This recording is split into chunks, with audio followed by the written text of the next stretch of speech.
ગુજરાત રાજ્યના ગૃહમંત્રી હર્ષ સંઘવીના પિતા રમેશભાઈ સંઘવીનું માંદગી બાદ આજે નિધન થયું છે। છેલ્લા 3 દિવસથી સુરતની ખાનગી હોસ્પિટલમાં સારવાર લઈ રહ્યા હતા। ગૃહમંત્રી હર્ષ સંઘવીએ પોતાના તમામ કાર્યક્રમો રદ કરી દીધા હતા। ગુજરાત રાજ્યના ગૃહમંત્રી હર્ષ સંઘવીના પિતા રમેશભાઈ સંઘવીનું માંદગી બાદ આજે નિધન થયું છે। છેલ્લા 3 દિવસથી સુરતની ખાનગી હોસ્પિટલમાં સારવાર લઈ રહ્યા હતા। ગૃહમંત્રી હર્ષ સંઘવીએ પોતાના તમામ કાર્યક્રમો રદ કરી દીધા હતા।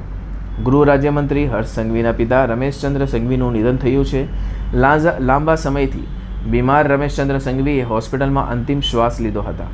આજે સાંજે 4 વાગે હર્ષ સંઘવીના નિવાસસ્થાન ધરમ પેલેસ પાસે પાર્લે પોઈન્ટની નીકળીને ઉમરા રામનાથ ઘેલા સ્મશાન જશે।